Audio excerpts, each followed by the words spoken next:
Alright, now we're live. Yay! Yay! Sorry everybody for the delay. Again, Scuff, beautiful thing. Never stops haunting VTubers and streamers at all time. Also, Zelo's gonna have beef with Firefox from today. Oh, till we the ain't got end no of time. beef. Firefox is gone. I don't use it no more.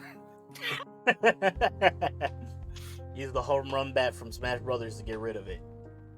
Now, welcome one, welcome all back to the now newly named UwU Jump. We were UwU Central, now we're UwU Jump. Why calling it Jump? I'm pretty sure I made the joke because we jump you with our takes of anime, and we might accidentally make you like them afterwards. True. Now, today's episode, you are going to notice there is no Desi. She was not feeling well. She messaged me. I know she gave me the heads up the day before. And today I had to just double check with her. She was not feeling up to the streaming. Perfectly fine. But, if you know something else, we got our new member Nixie here. Now, we get to hear her takes on the Hajime no Ippo series. I have some thoughts and feelings.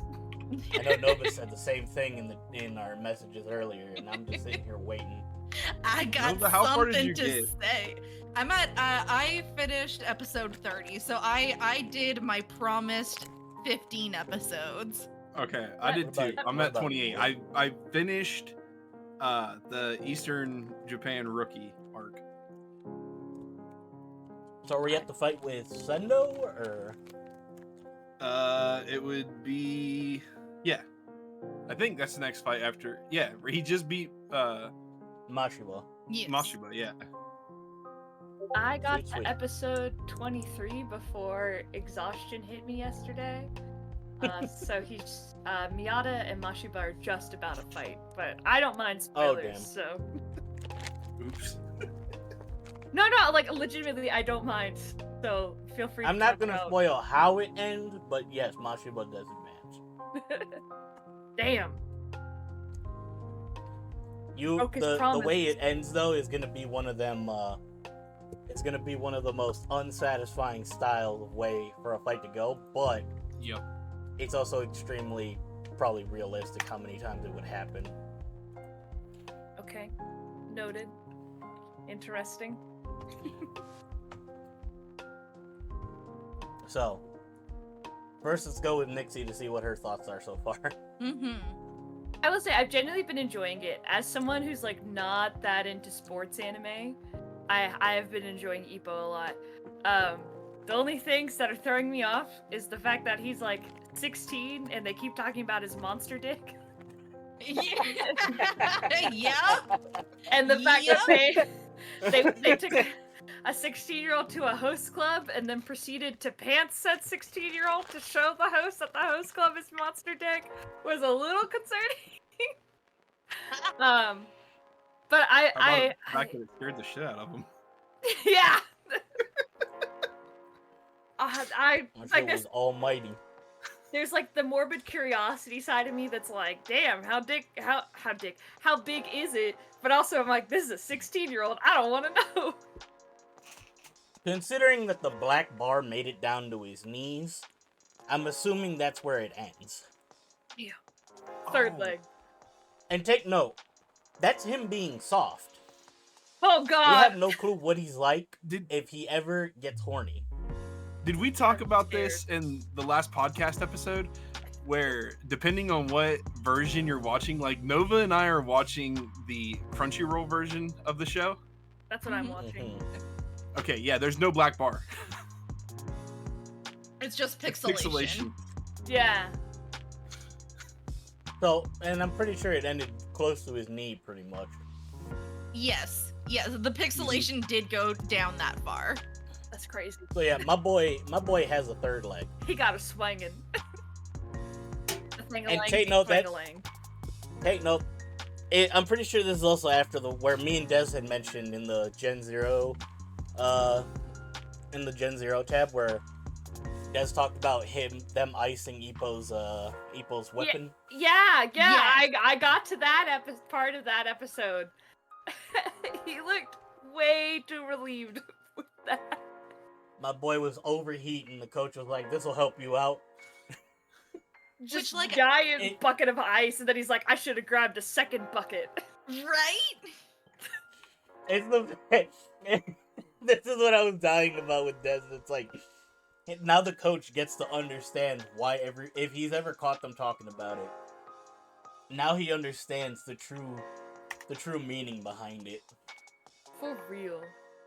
Other than the giant monster cock, I've been enjoying the fights a lot. I feel like even though I know like logically it's a shonen and so Ippo's gonna make it at least pretty far and win a lot of his fights, there were definitely a few that I was like, oh damn, like he might be out of his depth, which is kind of refreshing. I know it's a older anime, but I don't know, for me it feels refreshing to have like those moments in anime, especially ones where fighting is so central, to like see the main character actually potentially lose, if not like lose, because that doesn't happen as much anymore, and I wish it did, because I feel like it makes it more like human. Right.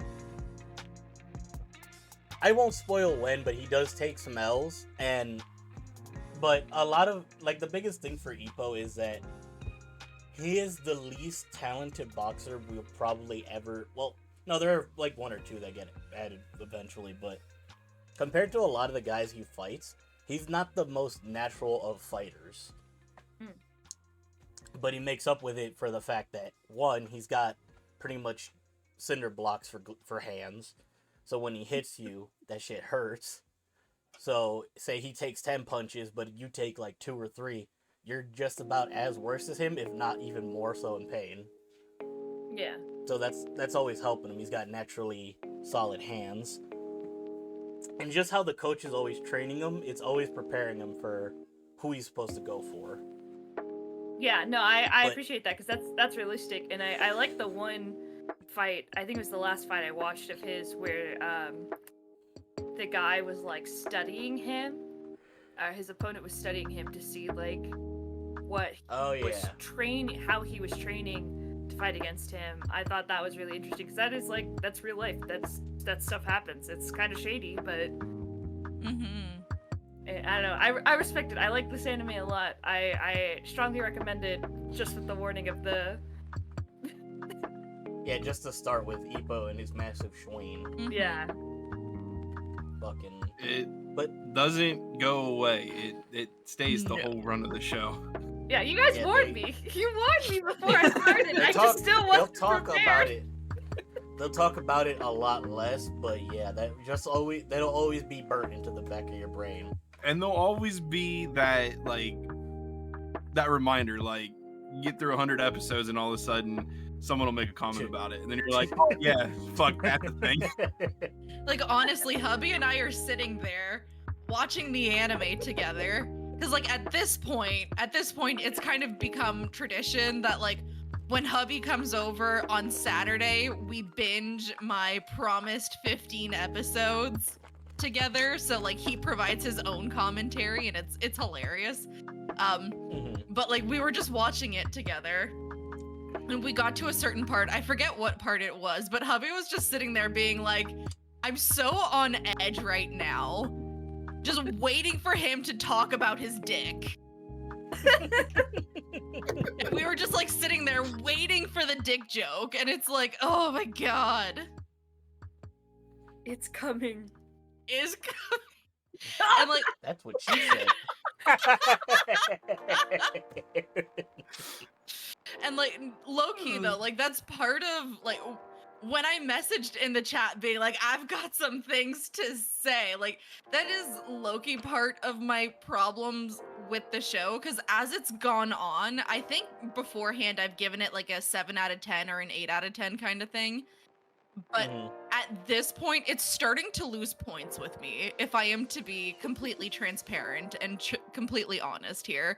Because like the first few times it happened, it was like, oh, that's a cringy kind of funny, and like, oh my god, I can't believe he said that about a teenager's dick. But like at this point, it's like 5 to 10 minutes per episode dedicated to either Ippo's monster dick, hazing Ippo, or ogling women. And like at this point, it's kind of like, okay, guys, we know the show is at its best when it's focusing on the boxing. Why are we focusing so much on this teenager's appendage? Yeah.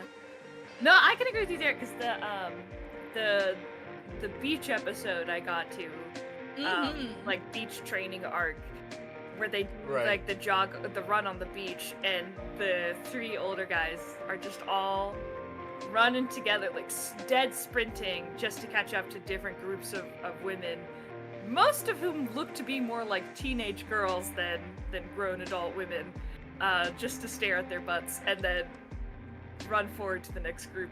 That made me very uncomfortable. Yeah, like specifically the beach episode, there was a lot of like overtly sexual jokes towards women that personally did make me really uncomfortable. And like the fact that like Ippo has a crush. He is a teenage boy in his last year of high school. He finally has a crush on a girl. It is so freaking cute. Why are all of the adult men making him feel like a piece of shit for having a crush on a girl his own age? Like it why are they not because the like other adult males don't get bitches? But like instead of Yeah, hazing him about Takamura's- it, they could have like given him advice, like bring her flowers, don't say this shit, don't do that. Like When it comes to the dating scene between these guys, so spoilers for the future if we ever do the season 2 and 3 stuff. Takamura rarely ever gets into long distance relationships. Freaking Kimura had one going for a while, then that stopped. It's Aoki that has the longest relationship out of the 3 of them. mhm. So, in future episodes and in seasons and in the manga, he actually does become more of Ippo's wingman. But until that happens, they just love to mess with Ippo. I think it's also the issue that no matter how long they're all good friends at this rate, but like they just know Ippo isn't one of like them where they're not like they'll always try to square up with each other. Ippo, on the other hand, always gives them the reaction they're pretty much looking for. And like I get that. But like like this also points towards like my hazing point with all of this. Like Ippo has proven himself to these grown-ass men time and time and time and time and time again. He is now the Eastern Japan rookie champion. Yep. He is the Eastern Japan rookie champion. He boxed through a broken wrist to get it. He has impressed and proven himself to these grown-ass men time and time and time again. And yet they're all still ganging up and bullying a teenager? Question mark? They will never give him shit on his skills as a boxer, especially Aoki and Kimura, because they know how solid Ippo is with it. Well, Takamura will still make fun of him just because Takamura is a freak of nature. In this first season, you'll learn how much of a freak of nature Takamura is. Like, it is to a wild extent. The amount of natural talent that man has. With his hard work added onto it, he's a freak. But if it was just for his boxing, they could never really give him shit. It's always about just making... One sec, I feel like the background music's too loud. There it is. Mhm. But when it comes down to it, they just like to tease him about his personal life. I forget, I think it's after the rookie stuff, when he's more of a Class A boxer, because they do have, I guess, the classes of for licenses on a boxer in Yeah. Japan. I don't. Yeah. I never looked it too deep into that part, but once he gets more of a Class A license, that's where like they'll still tease him here and there, but there's way more like cool personal moments in between each other. And I get that, but like at the same time, they still make Ippo carry all of the luggage. They still like haze him in terms of Yeah, you like don't got too long with it. He's after the next fight, he stops being a rookie fighter. okay. Because like at this It's point, it's really bothersome. It's like give the kid the respect he's due. He's a fucking teenager that's outboxing and outclassing grown-ass men in the ring. Like, he's got a better boxing career than most of these guys in the gym. Sit the fuck up and shut the fuck down. Well, He's only got a better. He's only technically got. He's as a rookie. He is way better than Aoki and Kimura. But honestly, Ippo never surpasses what Takamura will do. Like, I'll just give that heads up. Takamura will always have the shit stick when it comes to making fun of all of them when it comes down to boxing. Well, yeah. Like I said, that he's a fucking animal, that man. Because Takamura is the mentor character, so he's always got to be more powerful, stronger, faster, whatever, than our protagonist. He's the mentor character. So like that makes sense. It's just You'll get to see how like all the extra mentor stuff with him when It's just Ippo gets really- closer to a title fight. it's really annoying to see a teenage high schooler more of an adult than the actual adults around him. It's like, can you guys just grow up for a minute here? Like, this kid's serious. Just grow the fuck up, please. You're grown-ass men. that scene like after out of him carrying all the bags must have infuriated you when Takamura proceeded, after he got tied up, proceeded to WWE Takamura style Oh yeah, Like, yeah, doing fucking- the annihilate him, and all Takamura he do is killed go him. back. It really did upset me. Like, that is after I watched that scene, I sent the message in the chat being like, I got shit to say, because it really did piss me off that much. It's like, come on, guys. Like, Oh, stop. no, yeah. It's a thing that'll stick with it. Like, to this extent, it'll happen but once Ippo gets his like Class A license, which I'm pretty sure they automatically get upgraded to after the rookie tournament. You see a bit more of a shift in their dynamic. I think the part that's frustrating as well is that at some point during the Ricky tournament, he celebrates his like 1 year with the boxing gym. So I feel Yeah. like after a year, it's like, yeah, maybe the hazing could cool down. But So wait, he's 17 by this time then? yeah, he starts off at Yeah, he 16. start- I'm assuming at some So much point better. in the year he's been in the gym, he turned 17, but they never like. Yeah, they really explicitly talk stated. about birthdays. Yeah. I forgot when Ippo's technical birthday is in the show. I had to look it up to get a rough age of how old he was because they didn't say he was 16 as far as I remember explicitly.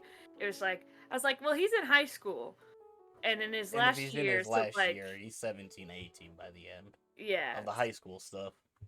So that was. So wait, that how was do the you thing. how do y'all react to his bullies then? Who's now become his fans? I genuinely, I think it's like kind of funny and speaks to that like Japanese Yankee mindset of like Yeah. the strongest is the coolest. Yes. So it wasn't surprising, and I think it's a little like I think that's a little heartwarming. I think it's a little scummy how they went about doing it. I think there's like probably more nuance that could go into it, but also like it's an anime. It can only do so much nuance per 30-minute episode. You get some. I forgot if it's in season 1 or 2, where one of them really does. Like, he really shows how much of a friend he is to Ippo after everything. I just appreciate that they like show up to all of his fights after they find out like he got his professional boxing license, and then Yeah, they were ready to touch it, but once they saw how much he put into it, yeah, like how strong of a fighter he is, and he won that first match that they went and saw him at. like the respect was there, and then they also showed him off to their other like Yankee friends, and I thought that was like a funny little scene of like, hey, come here for a second, Ippo, and then it's just like hundreds of dudes. I really liked it as well. I agree with a lot of what Nixie's saying.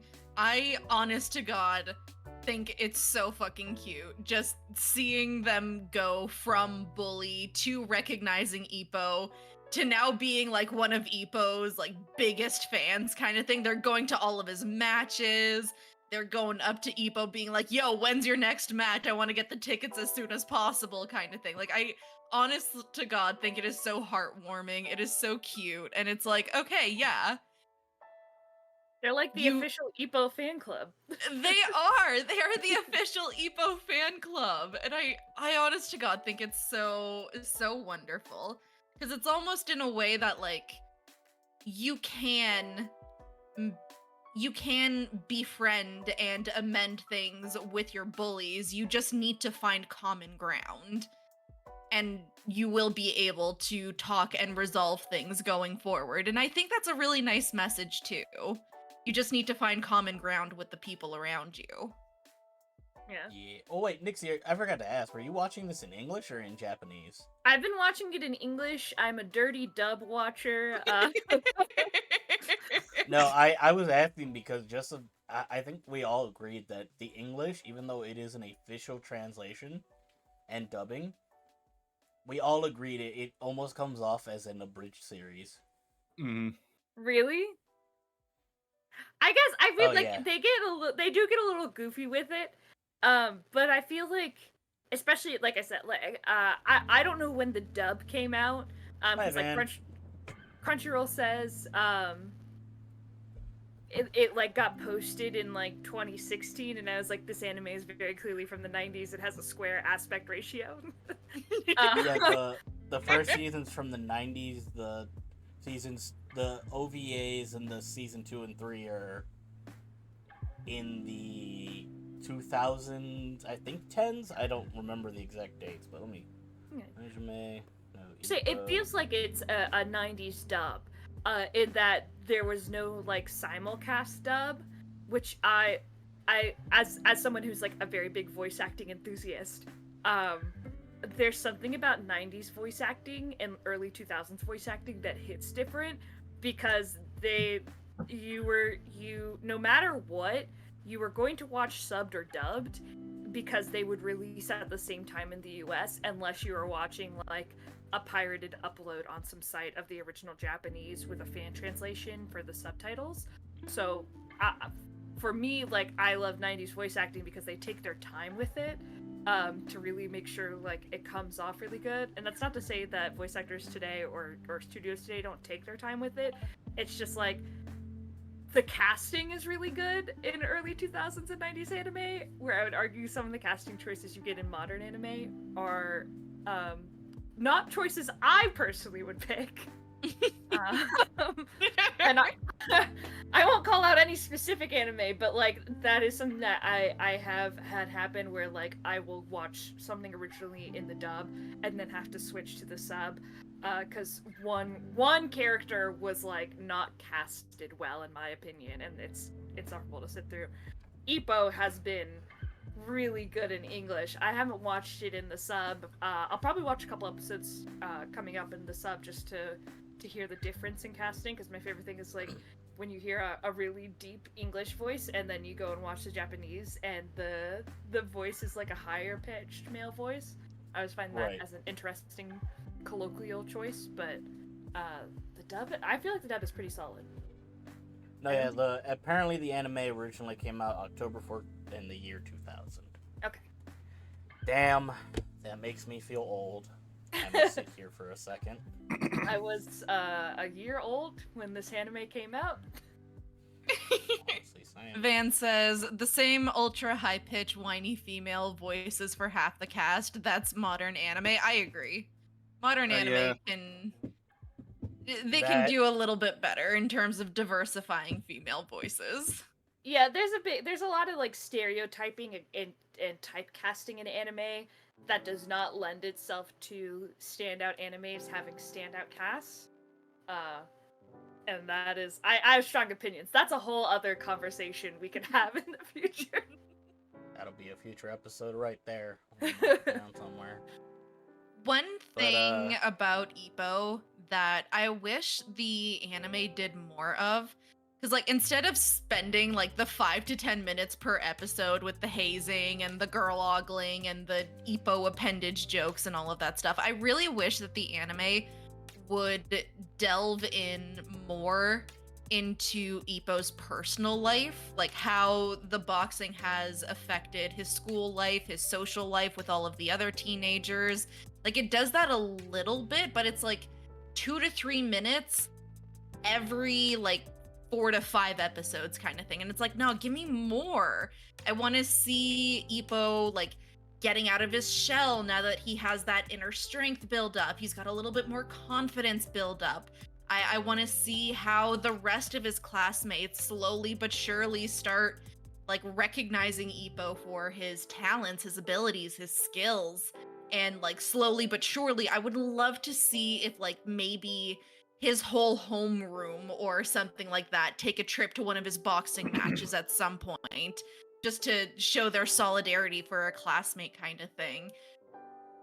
As well as like, I agree with you, Nova. I also got really pissed off when his mom refused to show up to his boxing I match. was waiting for her to Honestly, finish so I could same. bring that up. I Like that was got so much of a good setup for a solid storyline, and that just fizzled out and never went anywhere. Wait, It was just that your one mom- line of dialogue where she's like, Kenichi for "Get strong Nova? enough, you don't get Yeah. punched, and maybe I'll come." like she does. Wait, she doesn't show up. Get strong enough so you don't get hurt, and then like he just never gets that strong, so she doesn't show up. No, Uh, that's so upsetting. and like, I get it. It's hard for a mother to like watch her son get beat up kind of thing.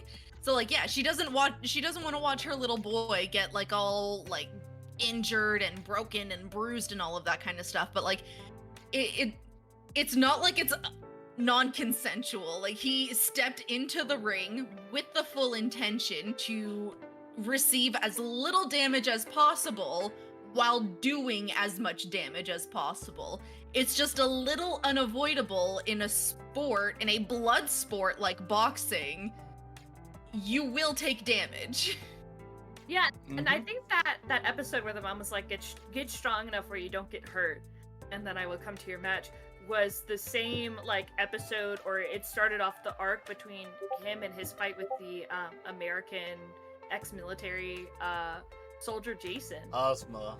Yeah. Ozma, yeah, but it was like where he like had the like he didn't have any family in Japan, and instead had adopted family from his village where he was like training in the gym he was training at, and like and he's like, I'm doing this for Mama-san or something, and I was like at least his people fucking showed up and they aren't related to him, and Yeah, they care. all Ippo gets is his ex-bully fan club and the 3 other guys at the gym that helped train him. Like that's kind of fucked up. It's kind of fucked up. Yeah, it's kind of how fucked up is fucked up. It's That's pretty fucked big up. fucked up.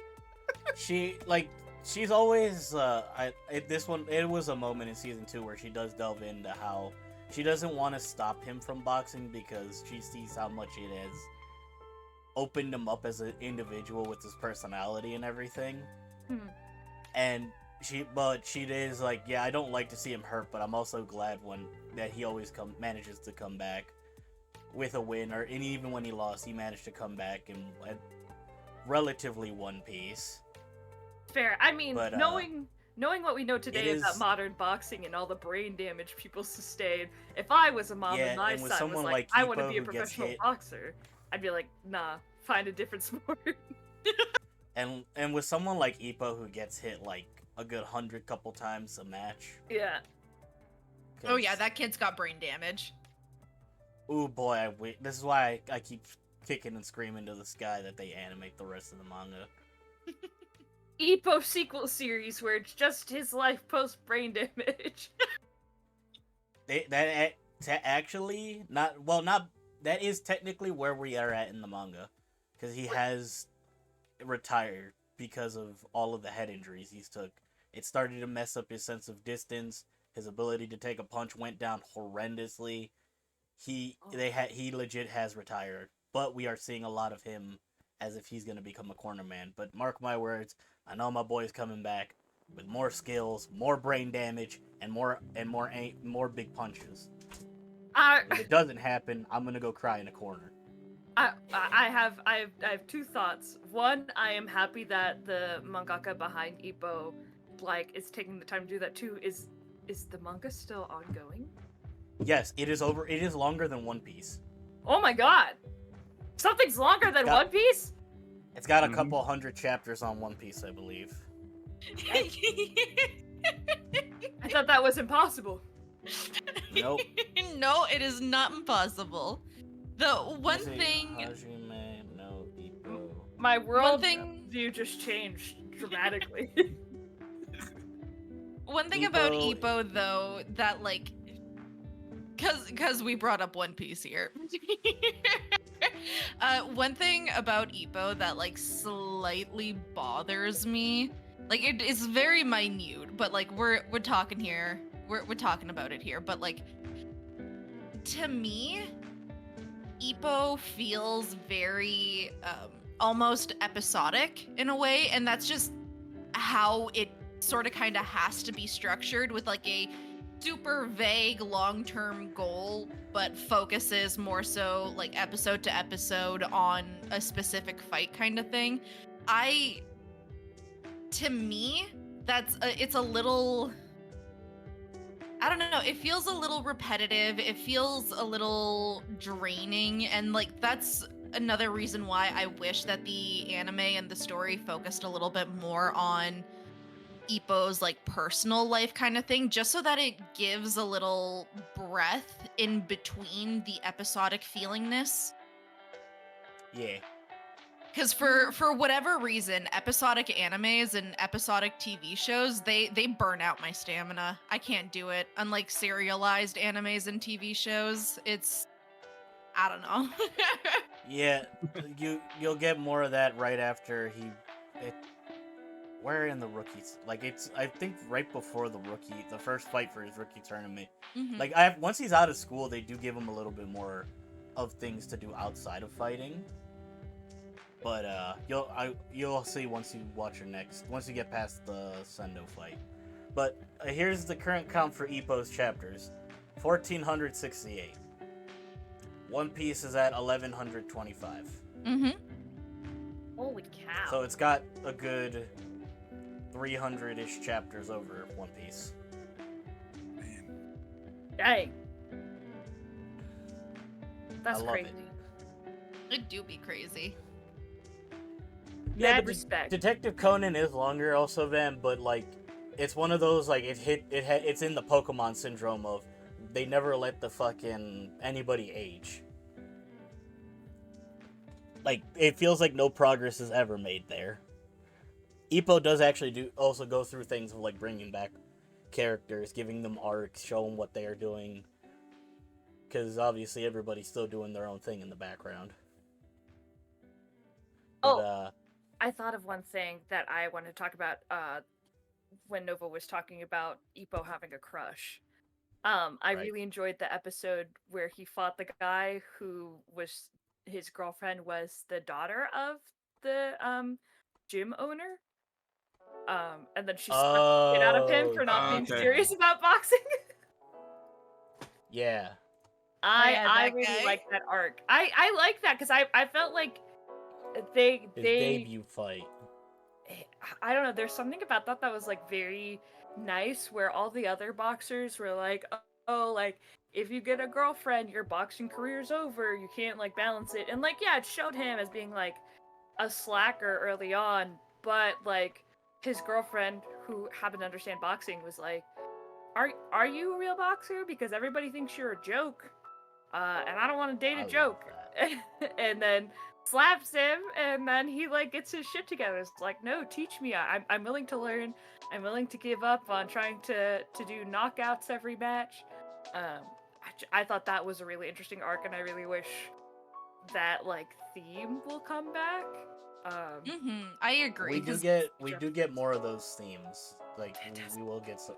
They always they do the later parts of Ippo does a decent job of diving into everybody's backstory, especially his opponents. Okay. But this again, I'm gonna have to fly out to Japan and fight somebody to pick this back up and animate it. Because there are a lot of great stories and fights that are still unanimated, locked behind the cupboards, and I'm still angry about it.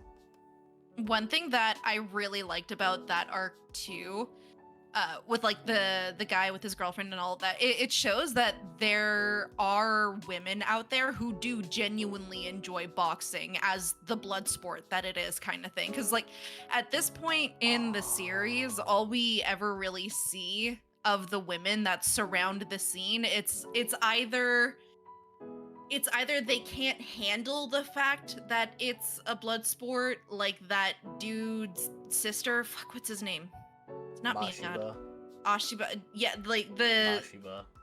Yeah, and like she runs out in the middle of the match, and she's like, I can't watch this anymore. It's too violent. And it's like, honey, you came to a blood sport. You came to watch a blood sport. There is going to be blood. People are going to get hurt. If you can't handle that, it's just how her brother is too, because she goes to all of his fights. It's his fights and sometimes the Ippo fights, but it's mostly his fights. And when you see how he fights, God, do I not blame her though? Like, I get that, but Ashiba is a fucking. Yeah, he's a monster. That's why she became a nurse though too. Yeah. So like just to add to that, mm-hmm. She didn't like watching her brother get beat up. But, like, she showed up. Ippo's mom didn't. Ippo's mom didn't. But I you don't know either if we'll have... ever touch season 2 at this rate. Like yeah. How much... Do y'all know why Ippo's dad isn't in the picture yet, or nah? Nah. So I Who might have wants to know? spoiled it by hitting up the wiki earlier this morning. Yeah, I tried to... Try to remember character names. I won't say anything so nobody gets spoiled for it if they don't want it. Well, it's these two. If you don't want the spoilers, I'll keep it to myself. Keep it nice. I'm actually okay. I kind of want to know. Yeah, actually, lay it on us. Lay it on us. Ippo's dad is fucking dead. Yeah. Oh, Went I was right. into fishing. It was on one of the fishing trips. Like, there was an extremely bad storm. He got caught in that shit, and nothing but his hat made it back. Okay. That's the hat the mom wears every time she goes fishing, by the way. Okay. I feel and like take note, little Ippo was at that riverside where the boat always leaves, waiting for his dad to come back, and he was there the day the cat came back. You could work that part out. No. I feel like Ippo is the opposite of the dead mom trope. It's the dead dad trope. Yep. Because my understanding is Ippo is not the only character with a deceased father. There's like several of his opponents as well. Mashiba's siblings are gone. Mashiba's parents are gone. You're gonna meet Sendo. His backstory is there. I'm pretty sure. Then there's Volg in the future. Miyata's mom, I'm pretty sure, divorced the dad. It wasn't about her being dead, but there was a divorce there. What other character? We do actually, in the second season, or was it third? I forgot which one it was, but we do get a character who has both parents, and they're in a happy relationship, so that breaks the case. That feels so rare. Yeah. It that's definitely something is in a the rare future. thing in anime. But yeah, so like That's you either one right have there. like the women who are too squeamish to fully watch the fight and enjoy the fight, or you have the women there who are solely interested in like the pretty boy boxer, you know what I mean? Yeah. Like in the before last fight of the rookie tournament. And like Boy, I can't wait for you to get to Hawk. But like the other dude's girlfriend, the guy that learned that he can use his left hand,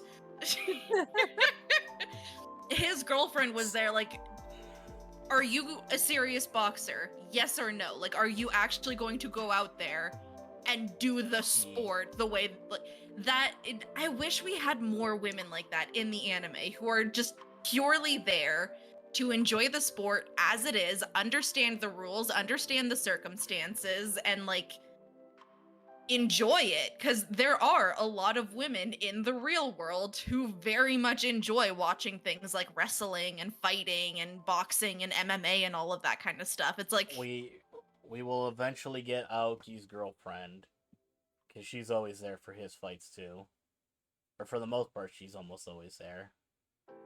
At least after the fact, you'll always see her. And we do eventually get a female reporter, who's obviously always going to be there for the fights.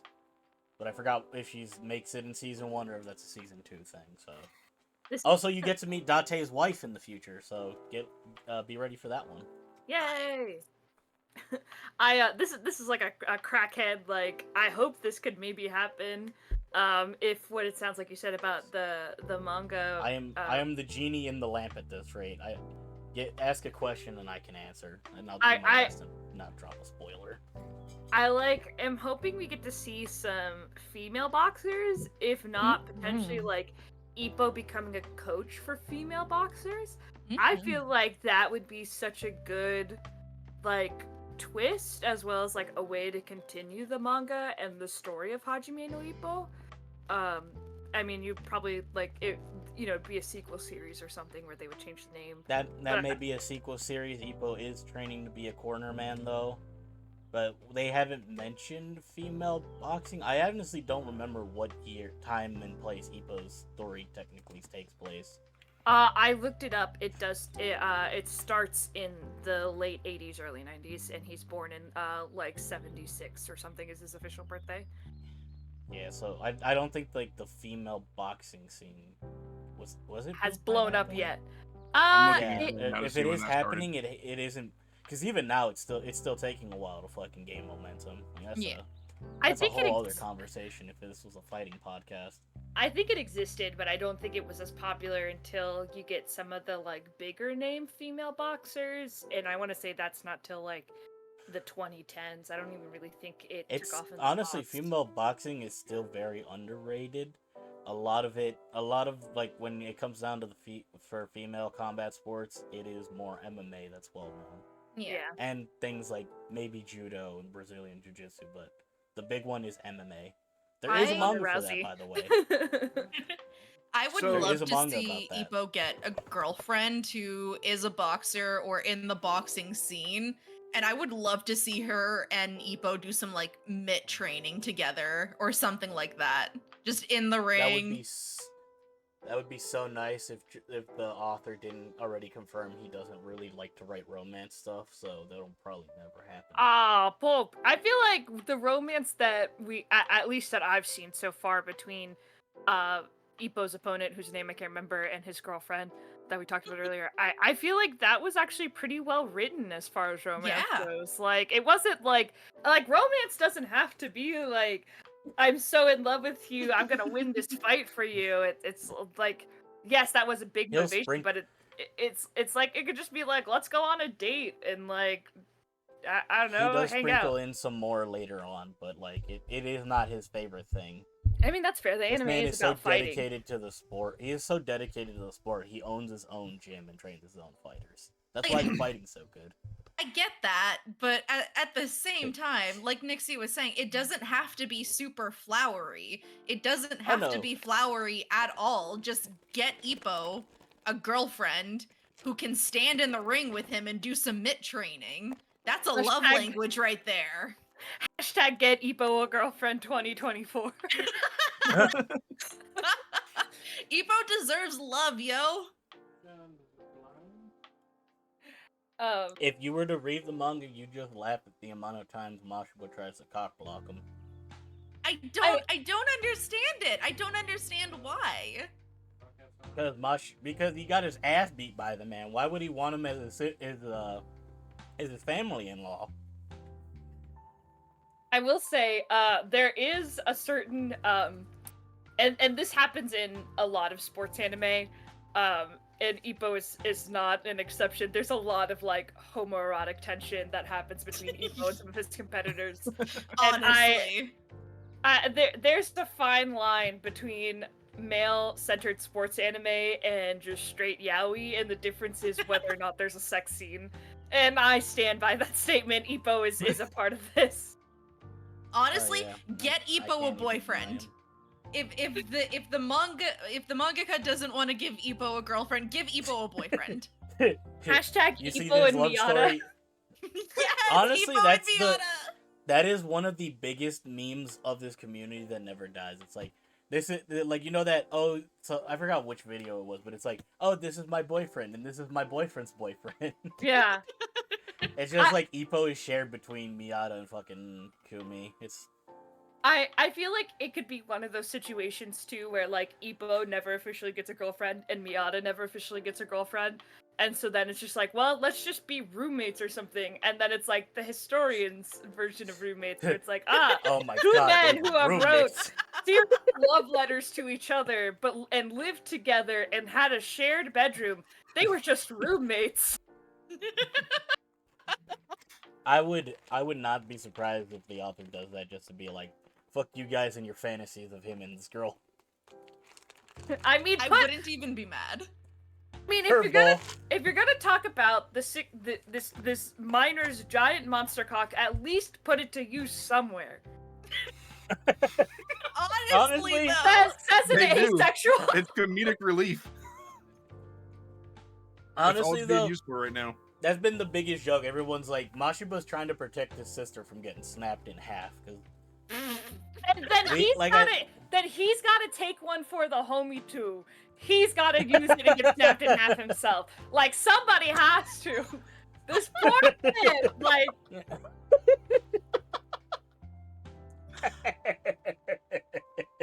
so. God damn Like, it. God. It's just it like has like and I think the mangaka was aware of it too because there's that one episode where he like slips on the sweat rag or whatever and then falls face first into is it Miata's ass? Yep. Nah. And Was then it they're like, Miata's? oh, there's watch out, he's gay, and then everybody in the gym's avoiding. He's like, guys, and it's meant to be like a a roasty oh my god, I'm blanking. How did you put it? It's the earlier? communication between guys once they get close enough to one another. Oh my Yeah. god, I remember that scene. And it's only fresh in my mind because I binge watched so much yesterday, and I was like, oh, like they're acknowledging the homoerotic tension I see between the two rivals. But it's like I was like, well, I mean, if even Hey. the mangaka, is aware of it, then perhaps we aren't at 0%. We're above 0%. It was practically. It feels like it was practically acknowledged right after Miata left the gym, and Ippo went into an immediate slump. Yeah, his depressive episode because Yep. his non-boyfriend left.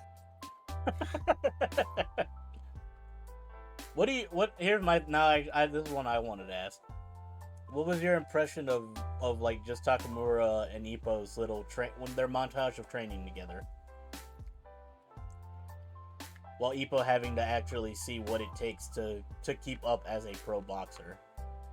It was interesting. I also feel like it puts Takamura into like not a father figure role, but like an older brother role. Like he it's clear that he cares about Ippo and Ippo's career and getting him to be stronger. Even if that means forcing Ippo to do like a grueling workout with him, but at the same time, like Ippo's into it. So the scene of him struggling with the pain in his stomach because he's obviously had nothing to eat, little water because That's what I was gonna ask you. when You he talking about gets up like trying to go like I think he was about to eat soup or something, but he puts it no that's a future one, but he goes to the fridge, stops himself, and then just shadow boxes and damn near immediately collapses. So I loved that scene afterwards. Like Ippo has Takamura up on this fucking pedestal, Like, that's his idol. That's the person who got him into boxing, who got him into the gym. That scene right there brought humanity back to him in Ippo's eyes. Oh, he's not perfect. Oh, he's not struggling. Like, he struggles every day to make himself this good. He's not some godlike character who just has this ability. He puts himself through hell for it. Mm-hmm. When he's hungry, he doesn't go get something to eat. He goes and boxes and tuckers himself out until he can lay back down. I have to say, for that scene, like, I remember watching that scene, and like, you can see and appreciate the sheer dedication that it takes to do something like that, especially in such a high energy intensive sport like boxing kind of thing. But at the same time, I was sitting there watching it, and all I could think about was, these are unhealthy practices that should not be promoted. You should not be starving yourself. You are going to die if you do that. Like, it. Oh no, but Yeah. I can't wait for you to get to the first Takamura title fight. The lead up to that one's gonna drive you fucking up the wall.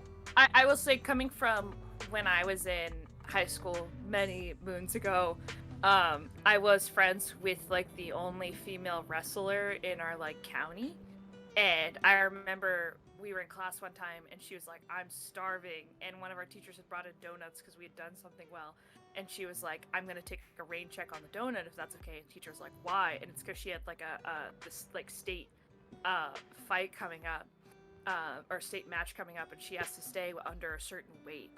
And so. Oh like, yeah, weight cutting, and not just for boxing, but in every sport is a cruel bitch. Yeah. And He's like, MMA yeah, has been one where like they have the hardest of, because MMA has a lot fewer weight classes than boxing, so you always hear of like at least 2 or 3 people pulling out of fights because of the fact that they collapse while cutting weight. Yeah. And what doesn't help for Takamura is that his natural weight class, which is around light heavyweight to heavyweight, is too big for Japan. There's not as many fighters in Japan at that walking weight. And even at the weight class he's at, which is junior middleweight, there's still not a big community, like a big pro scene there. So basically he, just to get fights in Japan, he has to cut down to the lowest he can possibly be, and even then it still takes him, he still gets like long gaps in between every single one of his fights. Yeah, and that's like a big part of the sport too. And I agree with Nova that it shouldn't be promoted, but I know, I feel like it is explained in the anime that way, like you said, where like he has to do this extreme weight cutting. I would say though, in like most normal like day-to-day life for most boxers, they are not going to that extreme, unless they like really suck at the weight class they're meant to be at, and then they're trying to drop weight, which I think they mentioned one of the fights that Ippo's in is like somebody dropped weight because they sucked at their higher weights, they dropped down. And that was his first fight. That was the dude with the girlfriend. Ah, yes, okay. So I mean, he was fighting at junior lightweight before, I think.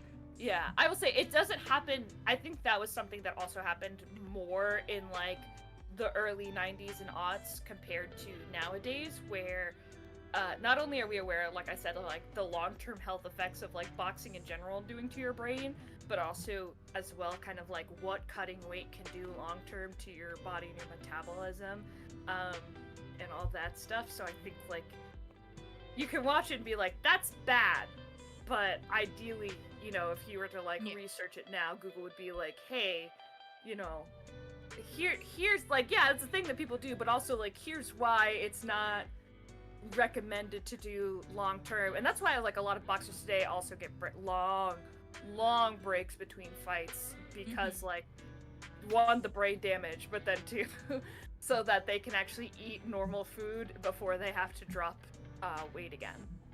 And it's all planned. They all have like professional nutritionists and all that good stuff, where, you know, the worst I've heard is putting on sweatsuits where it's like meant to trap the heat in your body, and then you go on like a standstill bike and you just are sweating out as much water as you can.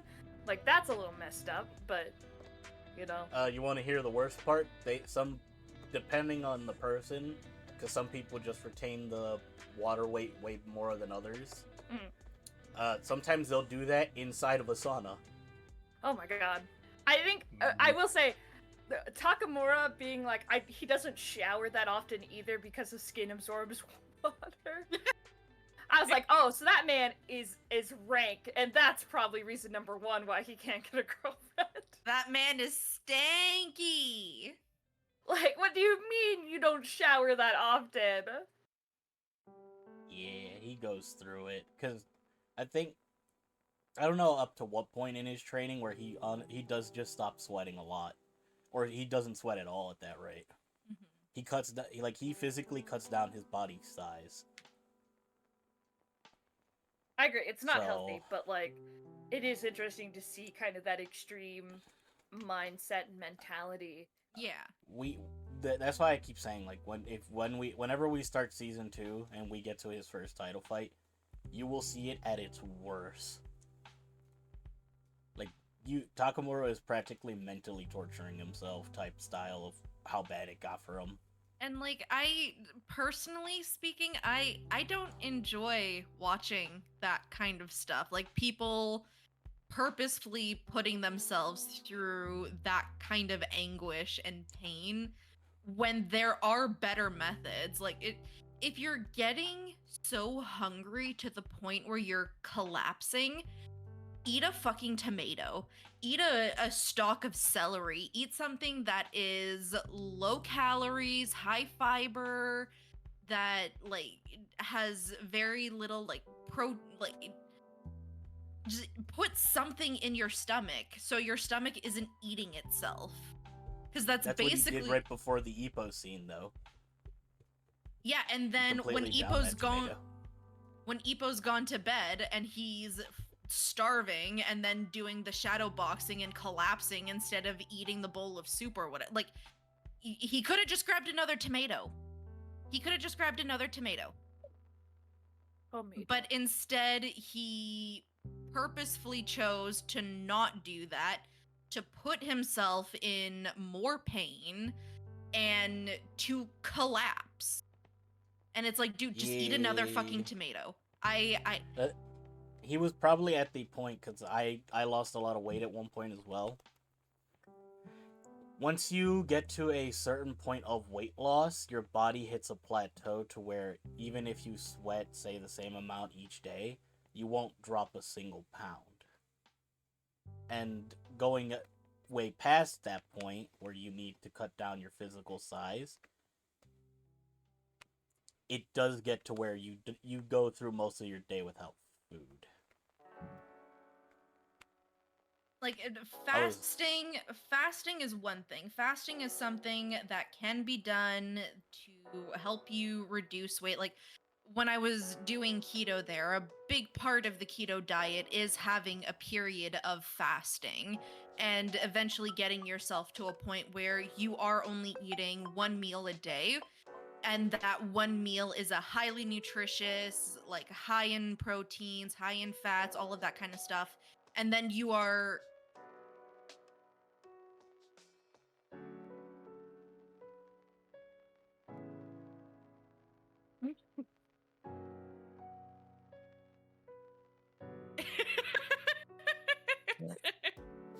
I thought that was, can I get 50 Whoppers, 50 fries, 50 shakes? I thought that was that starting to play. I need 50 Whoppers, 50 fries, 50 fries, 50 shakes. Yeah, because we ate breakfast and we just haven't eaten. Okay. I saw him leave, I was like, where the fuck are you going? But yeah, like, fasting is... Before this. Fasting is something that can be done responsibly to help you lose a lot of weight. And there are cultures all around the world, there are religions all around the world that make fasting part of their routines, part of their daily existence kind of thing. And still, they're not starving themselves. fights to the point of collapse. They're fasting, and that's the part that gets me, where it's like there is a better alternative.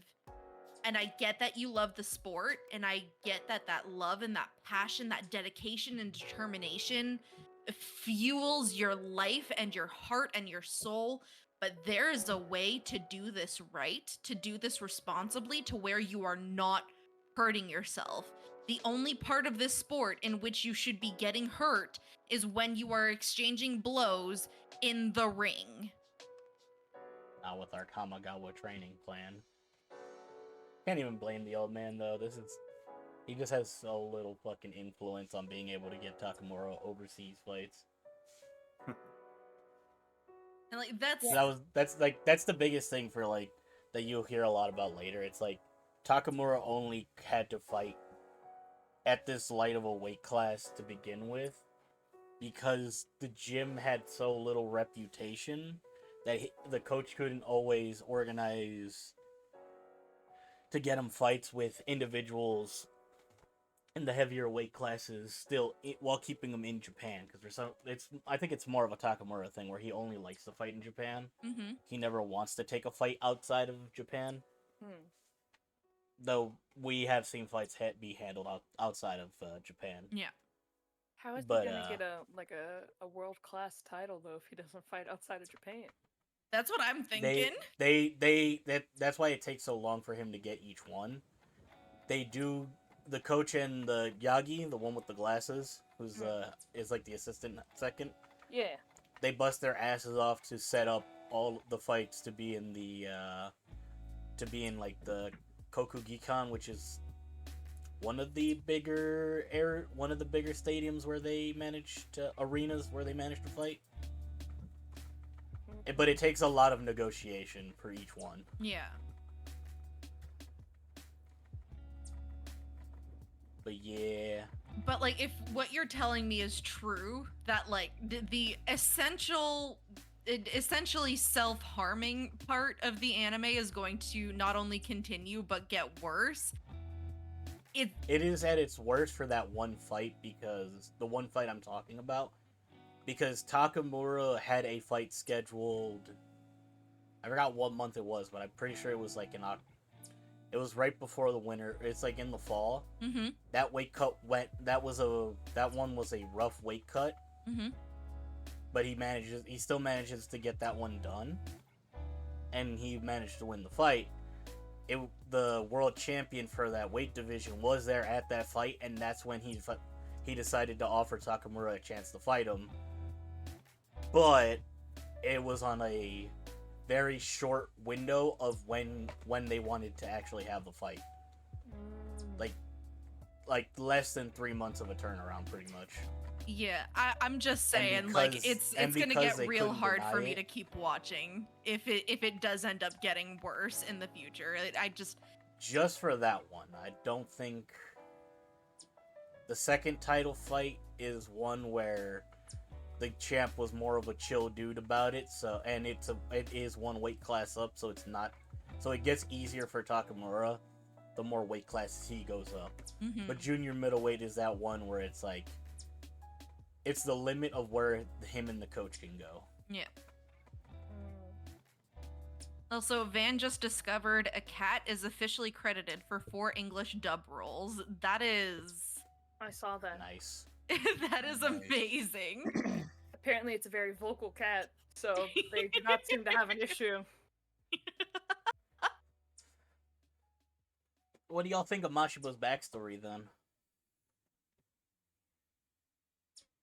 I like his backstory, mostly because I can see that being the case for a lot of like real world boxers, where they do have that sketchy past and like, oh, they have a parole officer and all of that kind of stuff, but they excel at boxing or like MMA or whatever kind of other blood sport there is. So like I enjoy that, because it does give them a professional outlet to change and turn their life around. So I like that storyline a lot.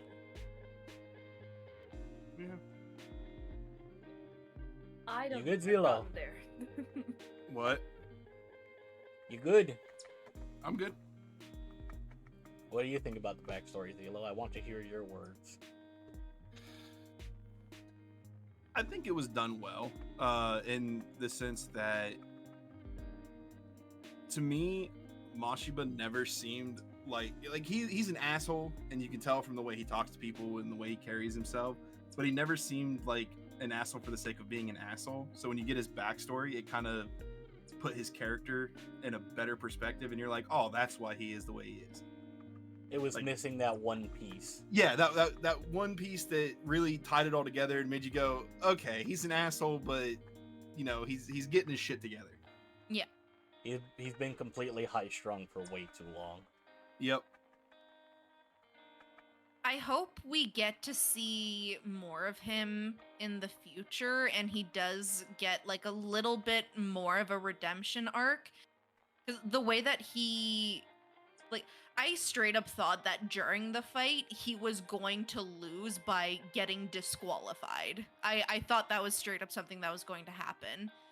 And on top of the way that he comported himself once the match was done, and he kept trying to like rush Ippo and like go at it again and all of like I would love to see him come back and be more of a honorable sportsman and start really composing himself with sportsmanship, almost in the same vein as like Ippo does, kind of thing, and have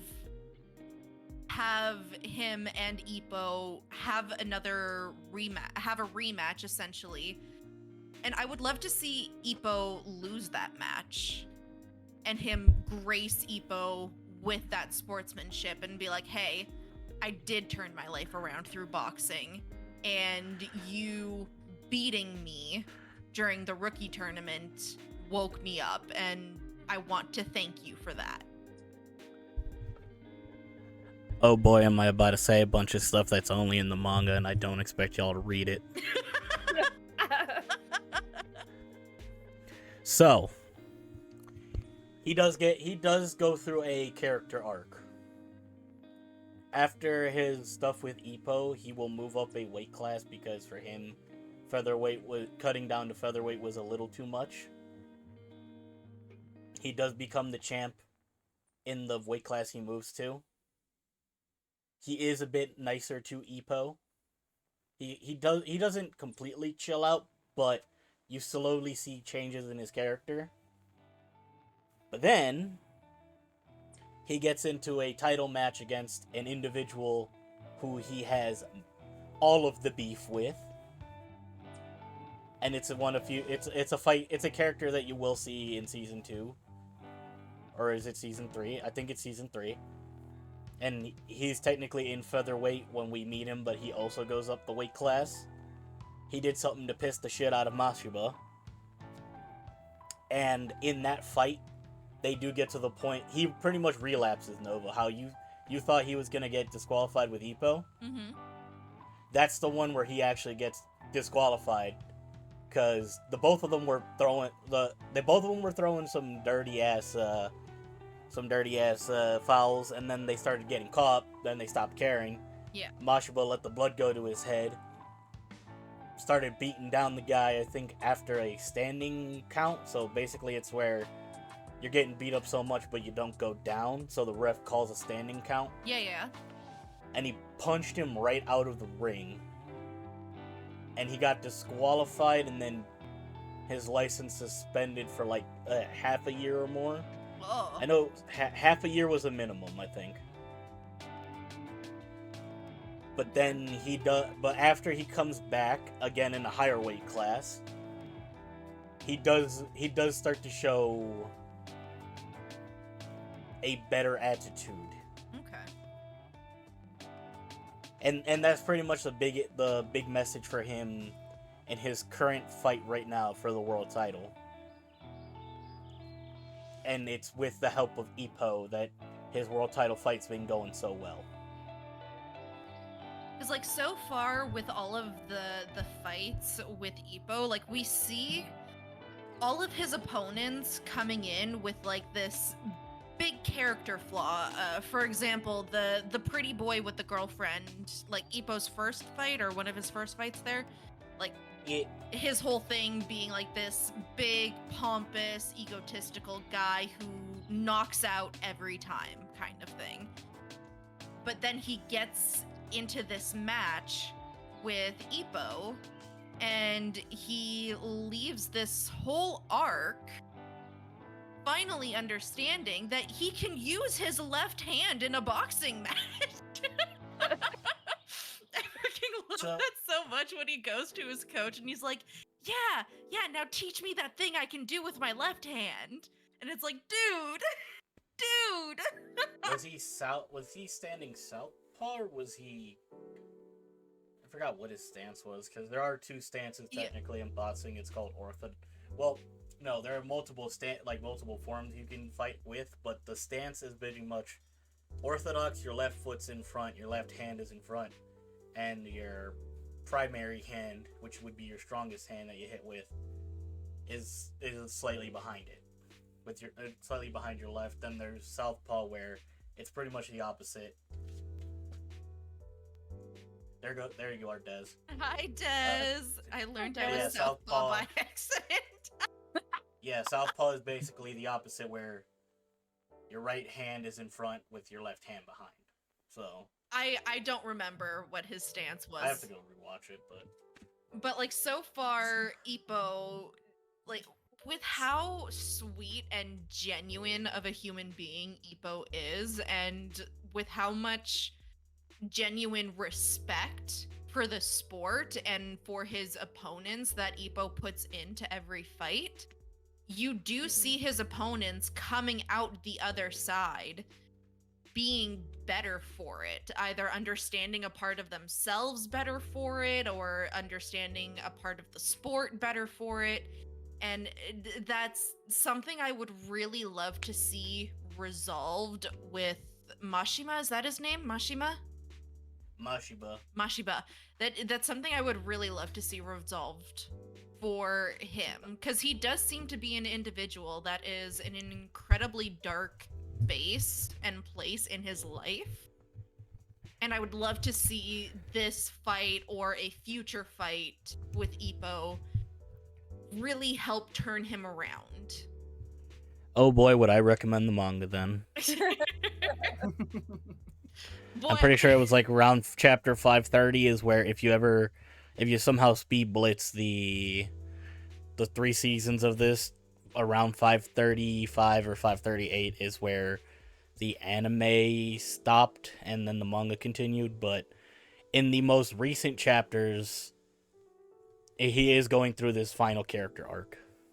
So what I'm hearing from this entire podcast episode is like, speed run the anime, get through all 3 seasons, and then go read the manga to get like the actual satisfying character arc resolutions. Yes, because unfortunately, this goddamn series just won't continue anime style, and I'm very upset.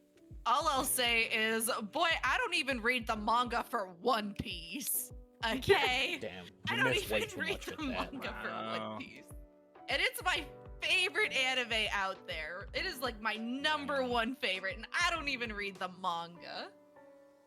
Shame. Damn. For shame. Very It's much. not even my favorite, and I have the complete first collector's box set they had. Oh, and I you bought also it. have the collector's box set? Hubby and I have all Yes. 3. There's more than 3 now, aren't there? Yeah, there's 4, but hubby and I have 3 out of the 4. Oh. But yeah, if you want to see a lot of these characters of their freaking character arcs being completed, you have to read. It's by force. Because no one will animate the rest. You know, I feel that pain, cause there's an anime that I really enjoy that only has 2 episodes, and then the manga's ever so slowly coming out. It's Yarchin Bitch Club. I don't think I'm familiar with that one. Describe that anime for me, Nixie. It's gay hentai at an all-male school. Yeah. Let's go. Okay, but the manga, oh man, that's where all the heart is. Yeah. Hello, EK414. Welcome in. Welcome in. We do be Hello. UwUing. Welcome. We stay UwUing. We go. Woo. Yeah, you're gonna hear the next one that I recommend whenever it gets up onto the podcast episodes will be Air Gear. That one you'll hear me also go, yeah, you should really read. It's depressing what they did with the anime, but you should really read. I would love for us in a future episode to do Oshinoko. I would love that so much. I feel like I think we all agreed we'll do it, but once season 2 ends, just that way we can Yes, we did agree on cover that. those. I'm just really excited for that because Oshinoko has so much to talk about. I swear to you, one day I will be, if I ever make, if this becomes big enough to where I'm just throwing money all around, I'm gonna get Zelo to jump on board. We're gonna open an animation studio, bring in the best peoples, and I'm gonna get this shit reanimated. You're gonna buy the rights to the. I will, Ippo. if I have to fight the creator in a boxing match to get these rights, I fucking will. I believe I will it. make sure I rip these rights out of whoever's currently holding them, bring our boy back to the small screen. Hell, I'll even start looking for other anime. Well, Ear Gear and Nightshell 21 will be next, but then after those three, I'll hunt down every anime that was Can we touted finish? as really good but never got its season 2. Can we finish Arch and Bitch Club? Sure. I'm sure we can find money in the budget. Department. Look, as an asexual, I will happily lead the hentai department because I am there for the plot and not the plot. Let's Everybody. go. They one day we get interviews like, man, you are not afraid to animate whatever, huh? It's like, no, we are here to express ourselves artistically, Yeah. and what better way I don't. than to give all of these shows that have not gotten their season 2, 3, 4, whatever. If those were Reanimated. the category, we couldn't say we were here for the artistic vision. We were here to get the fucking shows we love done right. Like, I feel our the pain artistic of all vision these is, people hey, waiting for you season fucked up 2. our anime. Now we wanted to redo it ourselves. I'll be like, listen, I understand everybody's pain for there being no season 2 to these, so I just made this to make sure there was a season 2 and finish it. Nothing more, nothing less. Somebody's got to do it. It's Yeah, 'cause very these much. fuckers, It's very much. these fuckers out here are holding the IPs hostage. I had to get them. How did you even earn these? I fought for them. What? Yeah, I fought for them with my bare hands. Draco's just out there doing the Thanos. Fine, I'll do it myself. Just waiting outside of all of their offices like, yeah, you never thought this would happen to you. Someone would come here Drop ready to the fight IP. for the season 2. If anyone's gonna do it, I believe in Draco. They always have the audacity to leave us hanging. I know. You know which one I would, if I could remake an anime, I'd do a Kame ga Kill, because that's one where they started it, but because the manga was like something that came out monthly, they caught up to it halfway and had to go their own anime only route. Ah, yes. And it killed a few characters that didn't die in the manga, and it obviously completely changed the ending, and I didn't like that. And yeah, I'm here to set things right. Well, then you know. Oh, you go, Nixie. I was gonna say we should fix Inuyasha. It did finally get its final season in like 2015, but like we can really compress that down to like 3 seasons. It doesn't need to be 5. There you go, right there. And we'll have to fix Promise Neverland. Yeah, there's genuinely I just know one day when we're rich, we'll have a list. We'll have a list that will never end of just animes that we wanted a season 2 for, or ones that got messed up because of anime only decisions, and we just wanted to fix it. See, Desiree agrees with me. We gotta fix Inuyasha. How dare they time skip? Yeah, they time skip between season 4 and then season 5. It was like 10 years between, or almost 10 years between when season 4 came out and when season 5 came out. It's very sad. Yeah. All right, there we go, Zilo. That's a long-term plan in the budget right there. We have Yeah, to make let me this crunch some succeed numbers now. and see if we can make this work. We got to figure out how to get all that money. Anybody willing to sponsor us? We have This a true whole- goal set right there. This Sam whole Reich talk at is just drop out. reminding me. Ooh, fans deserved better. Who's? Inuyasha fans deserved better. That's what that said. Okay, there you go. We did. This whole section reminds me of the high school DxD author and how he went about the anime. Have you guys heard that story? No.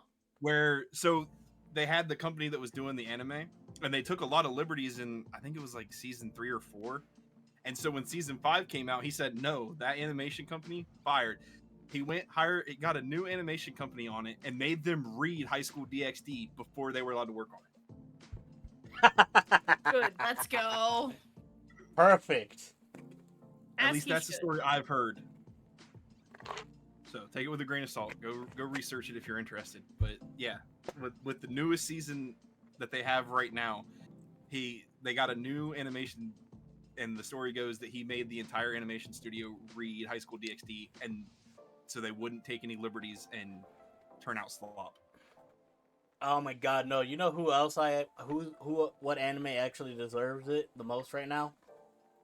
Which one?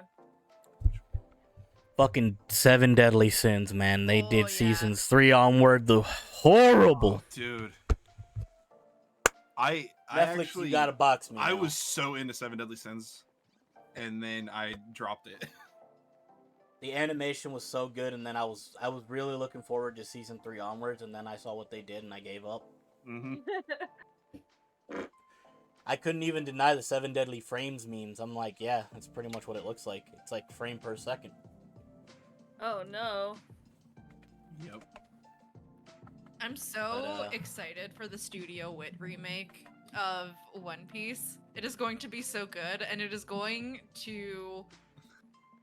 It's going to actually allow people to feel more confident about getting into the series, because people ain't gonna have the excuse no more that it's too damn long. It'll be cut down Damn straight. perfectly. People are me. I am people. It is gonna be like 500 it's still gonna be nearly 1,000 episodes, considering that the current One Piece stuff still hasn't finished. We probably have like 2-3 more arcs to go.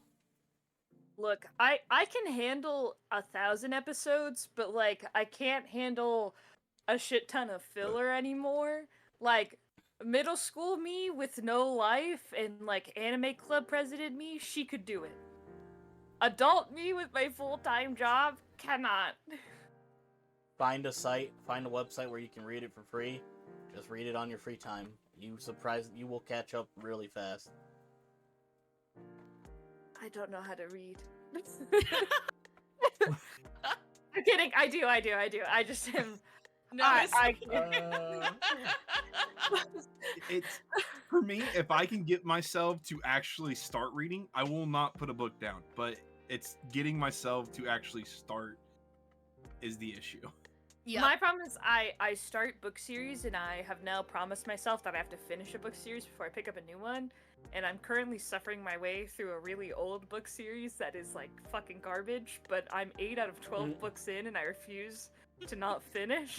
At this point, I've invested too much time in this shitty series. So more time has to be invested so I can actually find out the official ending. Moral of the story, You're gonna don't go back jokingly and say read Spiderwick books. Chronicles? No, it's the House of Night series, which is about teen vampires. Okay, I you love lost that me there. series. No, but it's so bad as an adult. It's so bad. I haven't revisited it since my adolescence, so I can only imagine. But like Oh. when I say that book series got me through high school, it's a little sad. Like when I first started reading that book series, I would every day before class started go to the library, get a lunch pass. Lunch comes around, I eat in the cafeteria, and as soon as I was done, just show the lunch guard or whatever my library pass, and I would hole up in the library for the rest of the hour just reading House of Night. It's the overall plot and idea is good. The execution is so bad.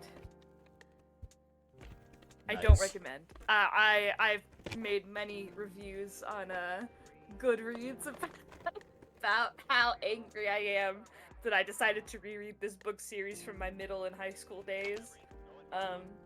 Moral of the story, if you love something when you were in like middle school, high school, it probably is not as good as you thought it was. Honestly, yeah. The Yeah. frontal lobe developed and it was all over for My biggest complaint with this series, it wasn't until book 6 that they started doing POV switches like every other chapter, and that Oh is my God. infuriating. Yeah. Oh my god, you would hate Overlord then. It's one thing if it like starts off with POV switches, it's another thing to just randomly throw it in. I don't care about the side characters. I want to know what's going on to the main character. Then you would survive Overlord. The freaking the one that's an anime. Yeah, they're light novels? because it's also their light novels have a lot of POV switches, but it's sort of baked into it from the beginning. Okay, yeah, that's fine. As you can tell, I'm very opinionated about books. All good.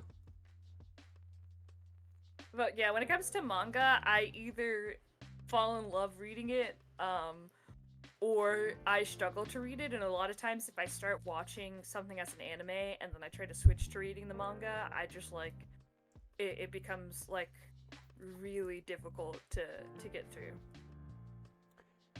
I sort of feel that one. Because I read all of Demon Slayer, and then even though the animation for the anime is really good, I just don't feel like watching it because I already know everything that's gonna happen.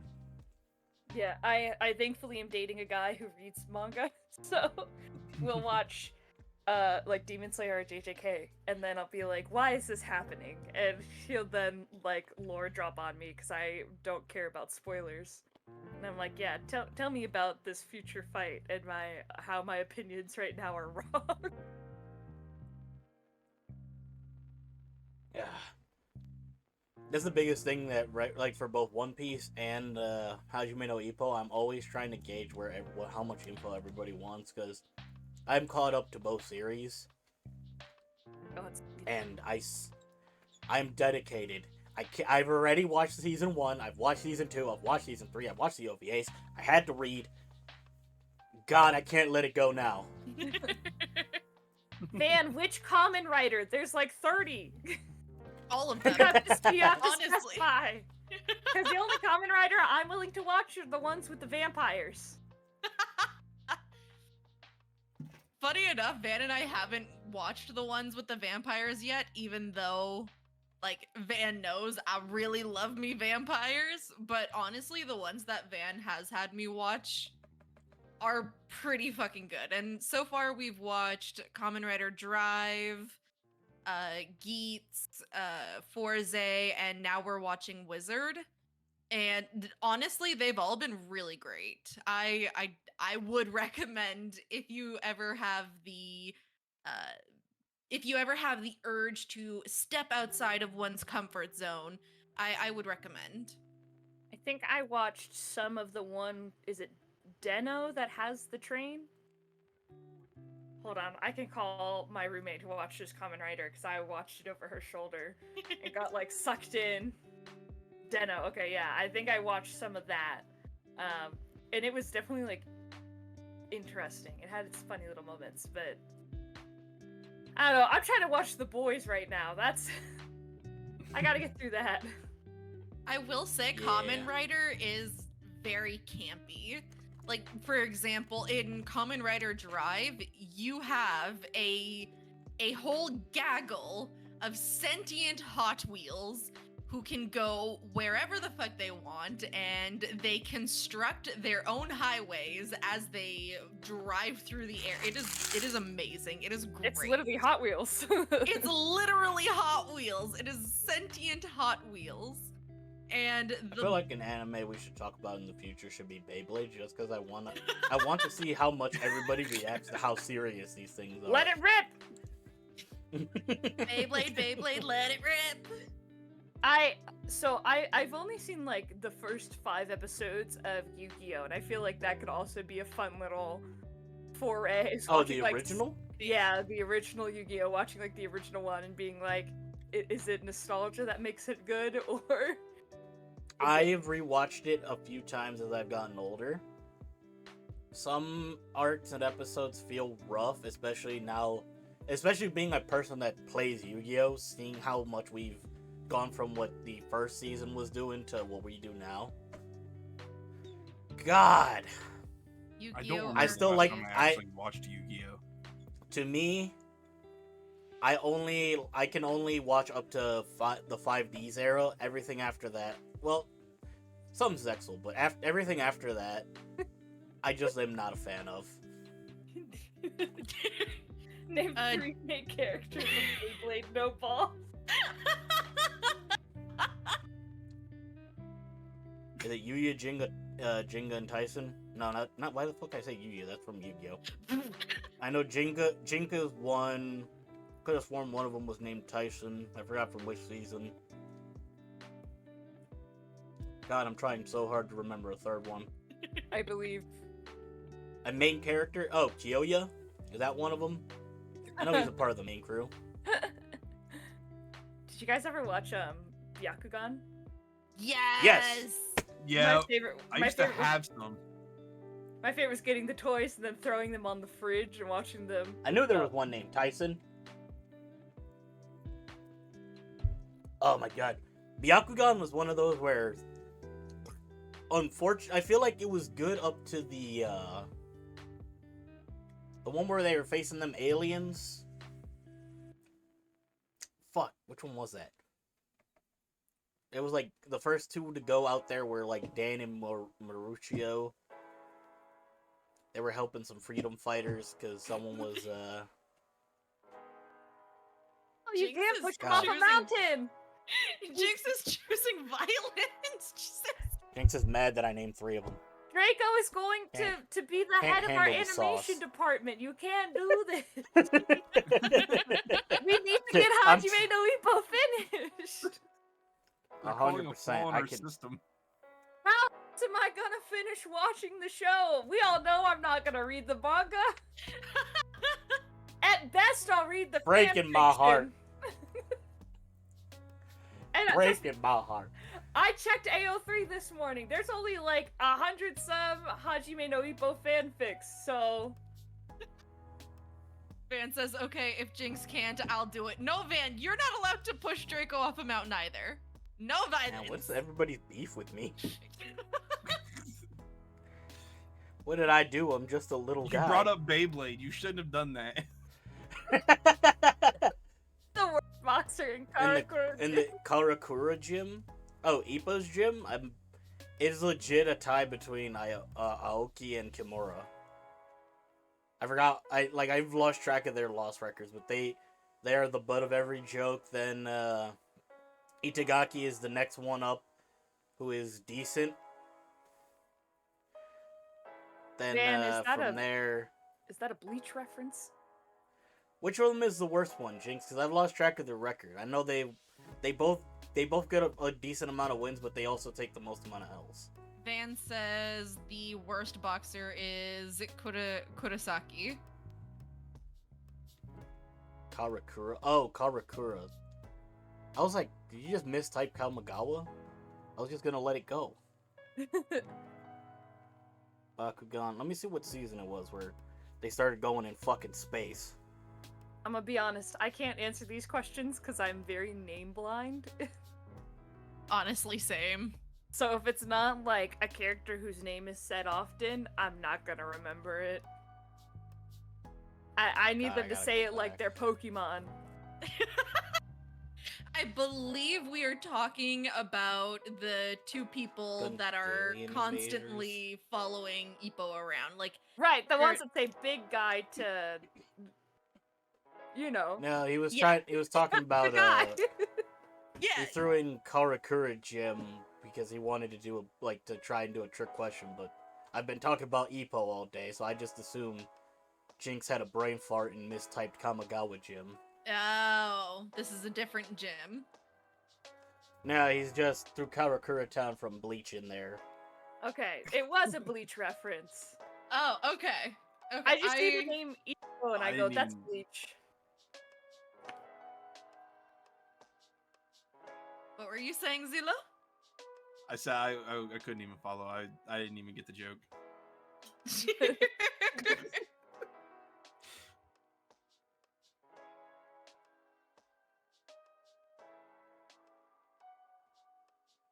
Yeah, it was season 2 where they start dealing with invaders from outer space that attack New Vestroia. So, Bakugan really did just... It was like the first 2 seasons were honestly pretty solid. Bit. Add it to the list. Fuck, his current win-loss record. I know he has 3 losses. I'm 100% on the 3 losses. I know he was in the 20s when it came to his wins.